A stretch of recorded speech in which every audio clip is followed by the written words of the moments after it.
you shared with me, you were able to access or to gain from the Department of Correction an incomplete list of grievances that Right, prisoners filed as a result of this sort of systematic search. right. And looking them over, there are a number of consistent issues that arise. Beatings and assault Yeah. is probably the most consistent. There are also reports of being tased in Yes. close quarters while being shackled and handcuffed. So what they do with the tasers is it's not the things that shoot out that shock you. What they do is they push it right against your skin, and it's specifically to cause pain. It's called a drive stun. And so they admit at my client's disciplinary hearing, the purpose of that is to gain control through causing pain. And so the tasers have these lasers on them. So they're also intimidating the prisoners by pointing the lasers at them while using these weapons. And I'm not aware of them using the tasers for anything other than to burn them and to cause pain. And so there were also reports of using pepper spray or some other chemical, it wasn't always clear what it was, on people who were in cells and then being locked in their cells. Right. Some of whom people who had asthma and severe difficulty breathing. Right. And that right there is a violation of regulations because there's supposed to be documentation in your file, whether you've got a medical condition that would make the use of chemical agents particularly dangerous. If they do use it, they have to provide you with a shower right away and some means to clear out, whatever is left of the chemical agents on your skin. The cell's supposed to be cleaned out. The COs are supposed to check on people in neighboring cells in case they breathed any of it in, and none of this was done. Not a single step was taken to remedy any of the brutality that the prisoners received at the hands of the COs. So, and not being able to take showers was another complaint that I saw show up time and again. Sometimes a week, 5 days or a week without being able to shower and wearing the same clothing. And some of the guys had nothing but t-shirts and boxers on for days and days and days. And, this was in winter, it was freezing and their blankets were taken away. A lot of these guys have never seen their belongings again. Their legal documents were taken away. And when you're in prison, your legal papers and your relationship with your lawyer are two of the most important things you have. The third would be your relationship with your friends and family on the outside. But this is their only hope to get out, right? Is through the legal process. And I've seen documents which were crumpled up, torn. Some of them have yellow stains on them. I won't dare to venture a guess as to what caused them.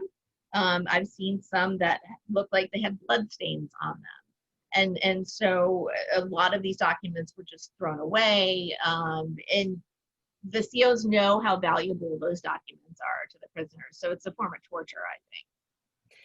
And also on the note of torture, there are two sets. So I want to deal with these one at a time.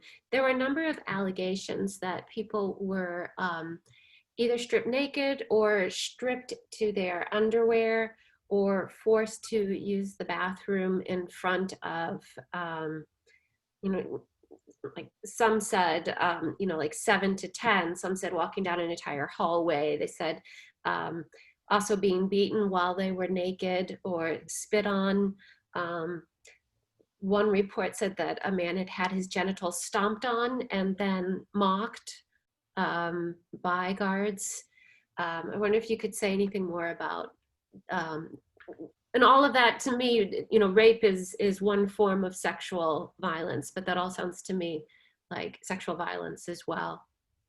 So I think that in the prison context, when a sexual type offense is committed on a prisoner, it's about power and it's about demeaning and it's about trying to take away somebody's manhood because there's this notion that,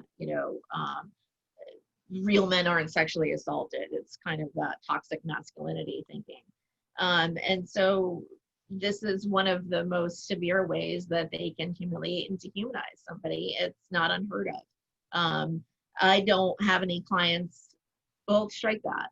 I know several people who over time have said at various points that their boxers were pulled down, their buttocks were exposed, the fingers were placed in or near the anus.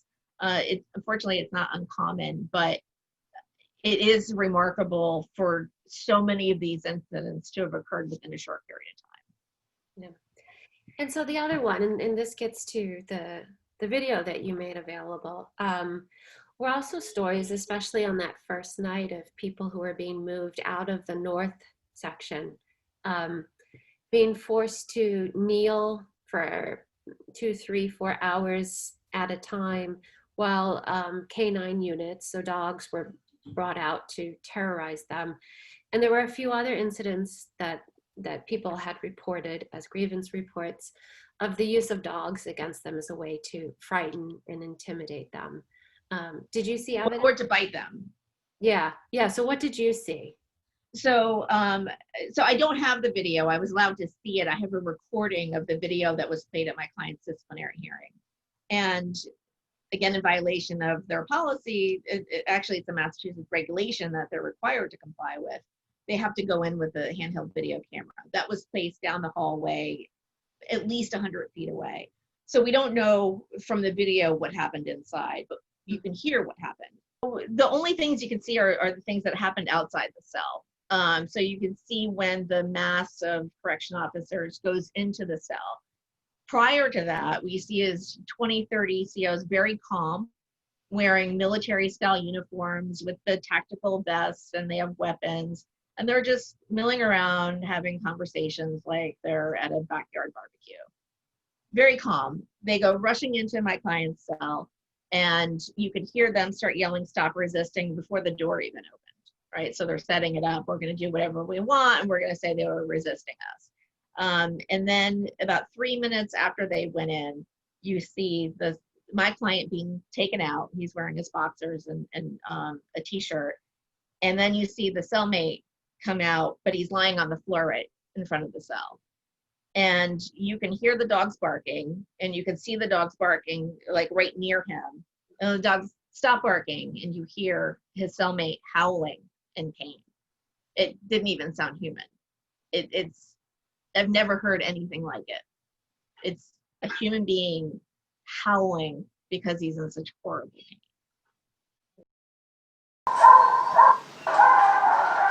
At 2:45:16, starting now.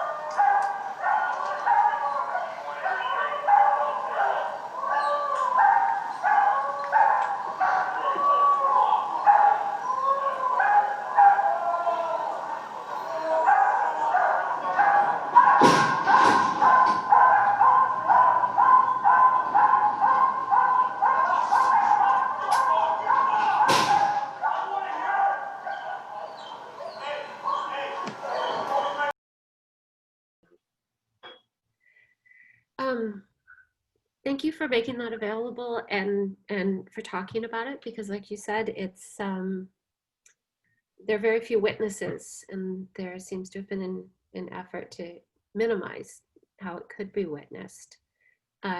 Minimize and blaming the prisoners for this. My client, it's fortunate that I was able to gather really important evidence which shows that the CO story just couldn't possibly be true. I've got photographs which show that he was tasered multiple times to the back. And the story straight up until the hearing on September 2nd was that my client was resisting, and so they had to taser him in the stomach. Except that they're all in the back, and they're all in a position where if he was face down, handcuffed behind his back, that's consistent with where the burns are. And the COs who claimed that they had tasered him to the abdomen didn't know about the photographs until the hearing. So the Internal Affairs Department, when they investigated these COs, they didn't know that the photographs existed. The only reason that the photographs came into the disciplinary process at all is because I put them in the disciplinary process. So who took those photos? I took the photographs.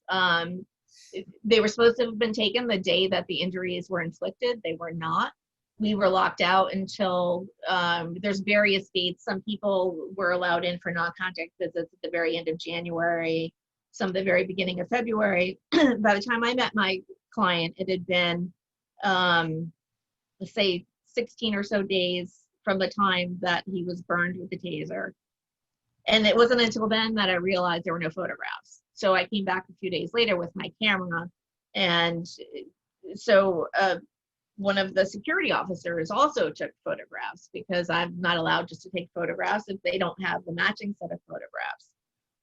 And those never made their way as part of the disciplinary process, because I believe that my client wasn't even subject of a disciplinary report until after he testified in court about what had happened inside of his cell, and it was retaliation. So do you have any concerns now about retaliation about your client or about others, because you've I do. speaking? Yeah, it's still happening in various forms, some very concerning. What happens once a prisoner gets a target on their back is there begins a cycle of disciplinary infractions that just doesn't stop. And so, in these situations, it's the CO versus the prisoner, and the CO's word is always accepted and the prisoner's is always rejected.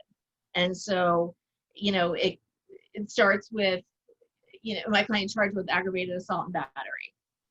And yet he's allowed to stay into his cell for 4 months after he supposedly committed an aggravated assault and battery, which is one step below murder. That's the only thing that's more serious than what he was charged with. So since then, he's been, serially charged with a whole bunch of different things.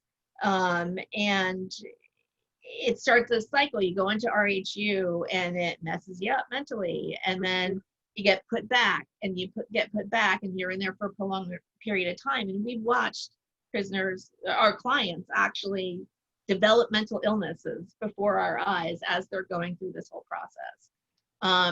There are beatings, there are privileges taken away, legal documents taken away. They're not allowed phone calls. There's so many different ways that they can retaliate against these guys, and I've seen just about every form of it. The reason that, and there are a lot of grievances.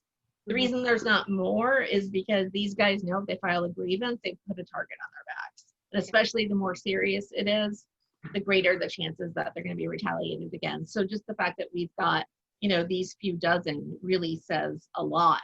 But it's my understanding that there are many more, and that there are people who were assaulted that didn't file grievances at all.